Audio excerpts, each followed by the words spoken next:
Hello everyone, आप सब कैसे हैं? मैं उम्मीद करता हूं कि बहुत अच्छे होंगे और आप अपनी पढ़ाई को बहुत अच्छे से कर रहे होंगे। मैं Aakash Kumar Bhadana ICT virtual classroom में आपका बहुत बहुत स्वागत करता हूं मेरे प्यारे बच्चों।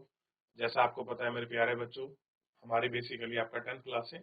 इकोनॉमिक्स का हम लोग रिवीजन कर रहे हैं। डेवलपमेंट हमारा आपका चैप्टर चल रहा है। प्रगति विकास किसको कहते हैं, धारणा के रूप में कैसे हैं, वो किसी की आकांक्षा और इच्छाओं पर किस प्रकार से निर्भर करता है। इन सारी चीजों को हम लोग आपका गौर करके एक एक करके आपका देख रहे थे, बात कर रहे थे। डेवलपमेंट को देखा कि किस तरह का डेवलपमेंट है, बेसिकली डेवलपमेंट के मायने क्या है और आप किसको डेवलपमेंट कहेंगे, ये एक सबसे बड़ी बात थी। तो उसको हमने इस तरीके से आपका विचाराधीन चीजों के विषय में देखा, विचार किया कि क्या है डेवलपमेंट, किस प्रकार से है। देख लिया? चलिए, तो क्या कुछ फायदे हैं, क्या कुछ कैसे हैं, इन सभी चीजों को हमने आपका एक एक करके बात कर ली। और एक और नया तरीका है जो हमने इसमें देख लिया है, बात करेंगे। आगे बढ़ते हैं। कह रहे हैं कि जो विभिन्न विभिन्न देश हैं, विभिन्न देशों या राज्यों की तुलना कैसे की जाए। आप पूछते हैं कि अगर विकास का अर्थ अलग अलग हो सकता है तो फिर कुछ विकसित और कुछ अविकसित कैसे कहा जा सकता है। इससे पहले हम इस विषय पर आएंगे और एक अन्य प्रश्न के बारे में सोचेंगे। जब हम विभिन्न चीजों की तुलना करते हैं तो उसमें समानता और अंतर दोनों हो सकते हैं। क्या है आपका? समानता और अंतर दोनों हो सकते हैं। हम इनकी तुलना करने के लिए किन पहलू का प्रयोग करेंगे? कक्षा में विद्यार्थियों को देख सकते हैं, हम विभिन्न विद्यार्थियों की तुलना करते हैं। उनमें ऊंचाई, स्वास्थ्य, प्रतिभा, रुचि के अनुरूप है। स्वास्थ्य अभ्यर्थी सबसे पढ़ाकू विद्यार्थी ना हो और सबसे बुद्धिमान विद्यार्थी हो सकता है। मित्रता व्यवहार ना रखता हो। हम विद्यार्थी की तुलना कैसे करते हैं? आपने कैसे किसी को कह दिया या आप कैसे किसी का आप कंपैरिजन करते हैं। जो हम मापदंड प्रयोग करते हैं वे तुलना के उद्देश्य पर निर्भर करते हैं। कह रहे कि मापदंड का मतलब है जिन आंकड़ों और पैमानों को लेकर जिन चीज पर हम लोग आपका डिपेंडेंसी है। टीम, वाद विवाद, खेल, संगीत और आपका पिकनिक की टीम, सबका चयन करने के अलग अलग मापदंड है। यानी कि हर गेम, हर चीज को सेटेबल करने के लिए उसके एक बेंचमार्क सेट करे गए हैं। उसी के हिसाब से वो चीजों का डिसाइडिंग है, वो है डिसाइडिंग अथॉरिटी है। और जो हम किसी भी उद्देश्य के लिए कक्षा के विद्यार्थियों को सर्वांगीण प्रगति के बारे में मानस करते हैं। कैसा है सर्वांगीण जो प्रगति है, उसके बारे में हम लोग आपका देखते हैं और हम लोग बात करते हैं। ठीक, देखिए,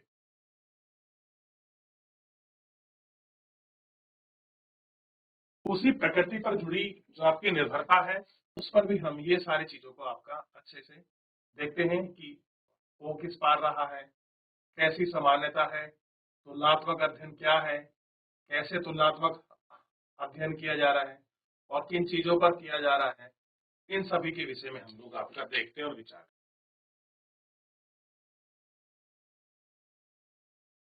चलिए, देख लिया। अब देखिए, सामान्यतः हम व्यक्तियों को एक या दो महत्वपूर्ण विशिष्टीकरण को लेकर आधार की तुलना करते हैं।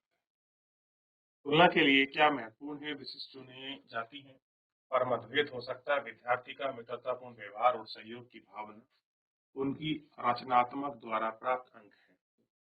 यही बात विकास पर भी लागू होती है। देश की तुलना उसकी आय सबसे महत्वपूर्ण विशेषता समझी जाती है। यानी कि इनकम क्या है, वो फैक्टर है जिनको हम देखते हैं।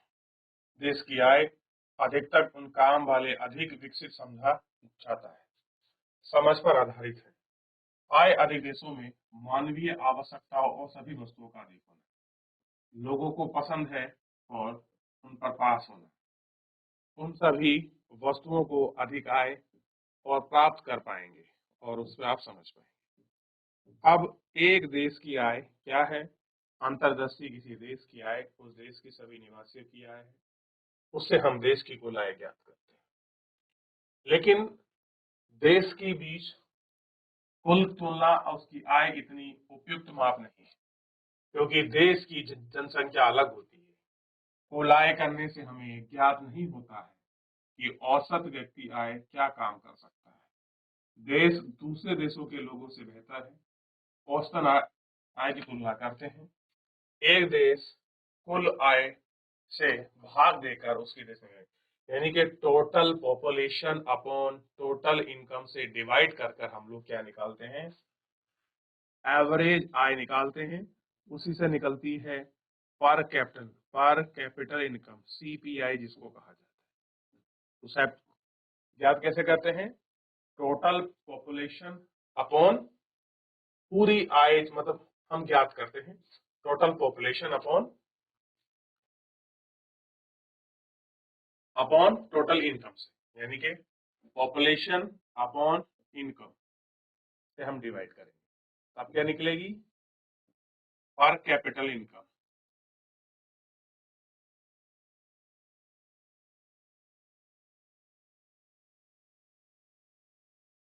देख लिया, विश्व बैंक की रिपोर्ट के अनुसार देश का वर्गीकरण मापदंड का प्रयोग किए जाने में 2019 में प्रति व्यक्ति आय आपका $49 300 प्रति वर्ष या उससे अधिक है तो उसे समृद्ध कहा गया।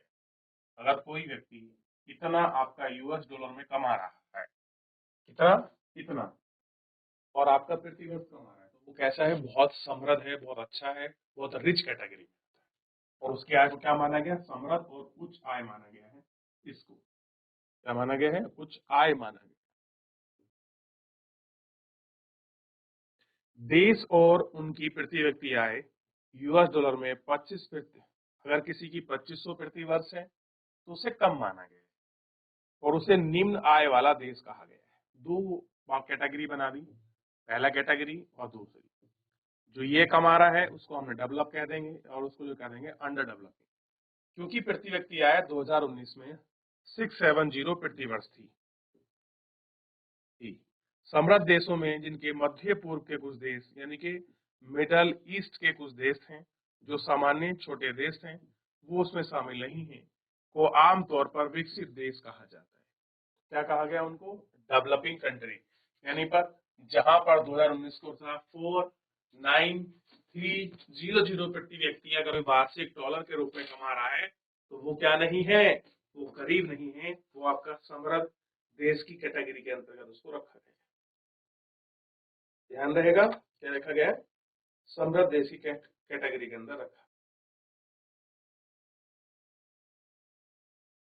देख लिया, चलिए, वो आपने देख लिया किसको नॉर्मल बेसिस पर रखेंगे, मतलब लो इनकम और हाई पेड इनकम में वर्ल्ड बैंक में कैसे उसको डिसाइड किए हैं। अच्छा, अगर मैं आपसे पूछूं एवरेज औसत आय क्या होती है, आप किसको एवरेज मानते हो, तो, तो औसत आय की तुलना एक उपयोगी है, परंतु इसके द्वारा असमानताओं की जानकारी नहीं मिलती। देखिए, ये तो है कि उपयोगी का मतलब है महत्वपूर्ण है, हमारे लिए बेनिफिशियल है, लेकिन इसमें जो अनइक्वालिटी है उसके बारे में कोई जानकारी नहीं है हमें कि क्या अनइक्वालिटी है, कैसा होगा। उदाहरण के लिए दो देश ए और बी पर विचार करें और हम तालिका 1.2 में से देश के और देश खे, तो इन सबको आपका रखा है, उनकी नागरिकता के आधार पर उनकी सैलरी के रूप में आपका रखा है,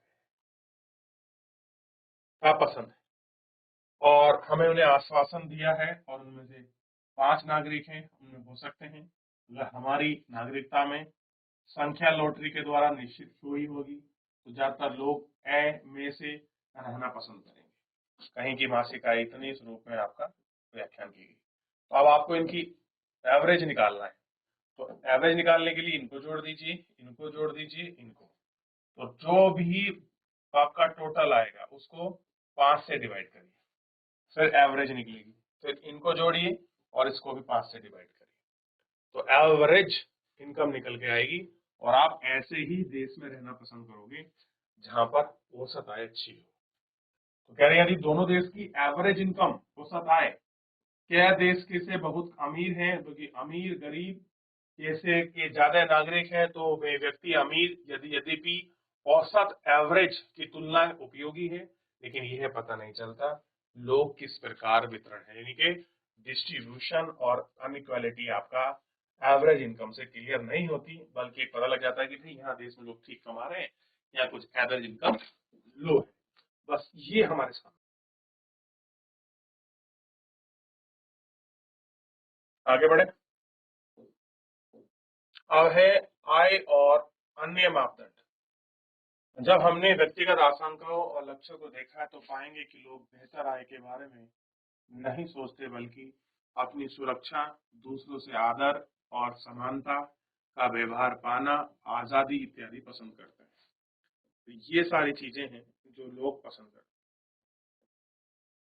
लक्ष्यों के बारे में सोचते हैं कि इसी प्रकार हम किसी देश या क्षेत्र के बारे में सोचते हैं। हम एवरेज औसत आय के अतिरिक्त अन्य महत्वपूर्ण लक्ष्यों के विषय पर भी सोचें। ये विशेषताएं क्या होती हैं और इसका निरीक्षण हम एक उदाहरण के द्वारा करते हैं। हरियाणा, केरल, बिहार के प्रति आदर्श दर्शाती है। वास्तव में आंकड़े वर्ष 2018-19 की वर्तमान कीमतों के प्रति व्यक्ति नवल राज्य में घरेलू उत्पाद के भी हम जटिल शब्द में वास्तविक अर्थ है उसे छोड़ देते हैं और मोटे तौर पर हम राज्य में प्रति व्यक्ति आय मान सकते हैं। क्या मानते हैं? राज्य में प्रति व्यक्ति आय। हम देखते हैं कि कितने राज्यों में हरियाणा प्रति व्यक्ति आय सबसे अधिक है और बिहार पीछे है। इसका अर्थ है औसतन हरियाणा में एक व्यक्ति एक वर्ष में इतने रुपए कमाता है, जबकि बिहार में औसतन केवल इतने रुपए ही कमा पाता है। अगर विकास को मापने के लिए प्रति व्यक्ति आय का प्रयोग किया जाए तो राज्य में हरियाणा सबसे अधिक और बिहार सबसे कम विकसित माना जाएगा।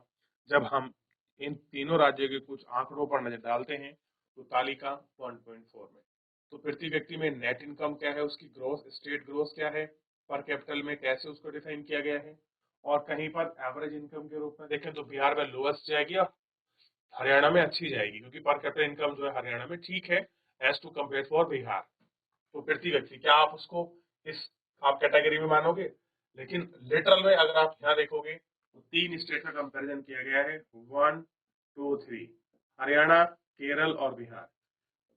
ये यहाँ पर है शिशु मृत्यु दर प्रति हजार में या 30 है और केरल में 7 है और बिहार में 32 है।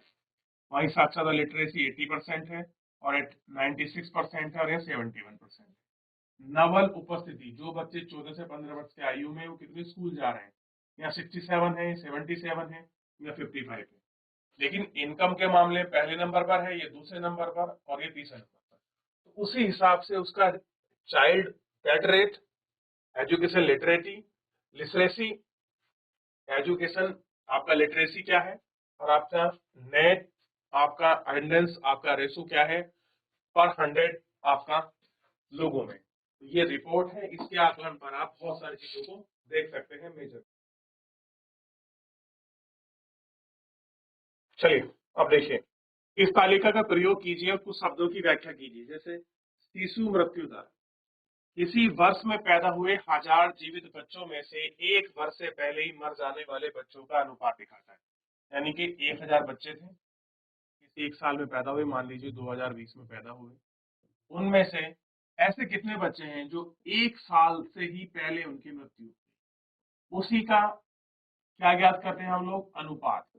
और ये अनुपात होता है आपका प्रति हजार में हम लोग ज्ञात करते हैं। कैसे करते हैं? प्रति हजार में हम लोग इसको। तो एक किसी वर्ष में 1000 जीवित बच्चों में से कितने ऐसे बच्चे हैं जो एक वर्ष से पहले मर गए, उसको हम देखते हैं। और यही लिटरेसी रेट यहाँ दिखाया है कि आप देखेंगे बिहार में कितना है, 32 ऐसे लोग हैं, यानी कि 1000 में से 32 बच्चे ऐसे थे जो एक साल से अपना जन्मदिन भी नहीं देखा, उनकी डेथ हो गई। ऐसे ही कितने हैं आपका? 30 बच्चे कहां पर हैं आपका? हरियाणा में। और 1000 में से आपका 7 बच्चे केवल कहां हैं? केरल में। तो सबसे अच्छी लिटरेसी रेट कहां है? केरल में। जहां पर शिशु मृत्यु दर कम होगी वहीं तो अच्छा कहेंगे, या फिर जहां पर ज्यादा होगी उसको अच्छा कहेंगे? बच्चों हर बार नंबर बढ़ने से मतलब ये नहीं होता कि हर चीजें बढ़ जाती हैं। बहुत बार वो आपका नकारात्मक भी होती है। मान लीजिए आपको 100 में से 1000 में से 500 नंबर मिले, आप खुश हो गए।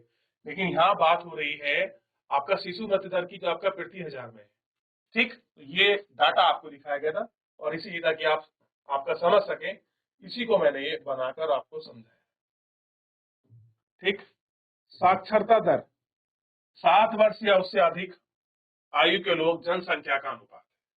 नवल उपस्थिति 14 से 15 वर्ष की आयु के स्कूल जाने वाले बच्चों का आयु वर्ग का प्रतिशत है। कितने बच्चे ऐसे हैं जिनकी आयु 14 से 15 वर्ष है, तो वो स्कूल जा रहे हैं। नेट अटेंडेंस की है यहाँ पर बात की गई।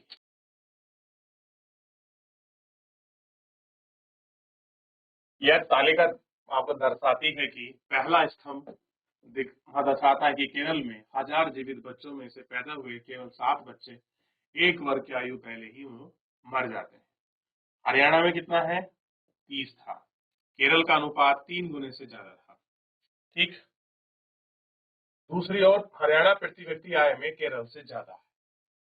केरल की प्रति व्यक्ति आय और हरियाणा की प्रति व्यक्ति आय की कंपेयर करें तो हरियाणा की प्रति व्यक्ति आय ज्यादा है तुलनात्मक रूप से आपके केरल की।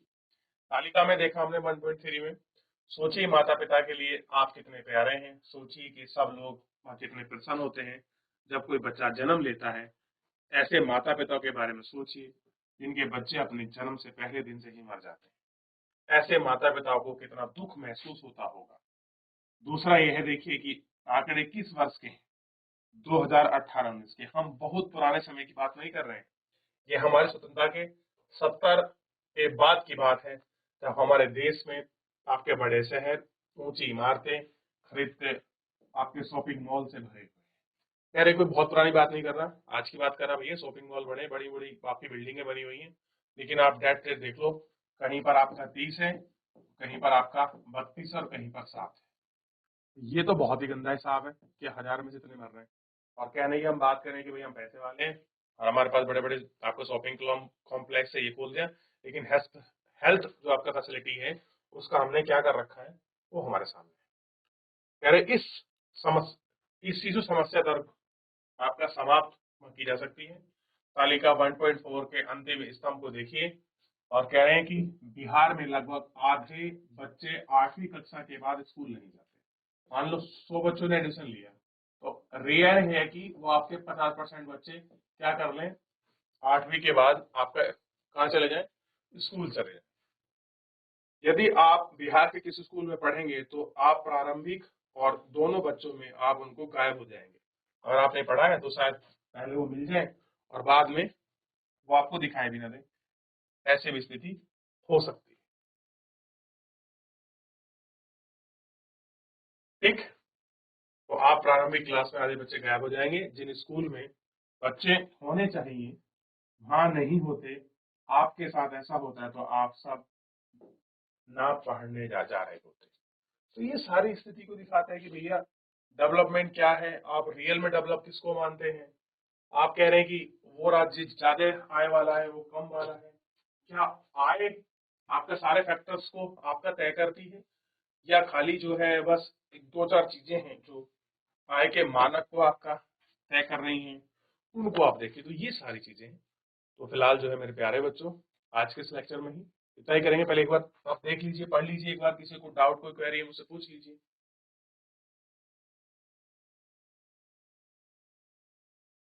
देख लिया? चलिए, तो मेरे प्यारे बच्चों, फिलहाल आज के इस लेक्चर में इतना ही। मिलेंगे नेक्स्ट लेक्चर में, तब तक अपना ध्यान रखिए। धन्यवाद।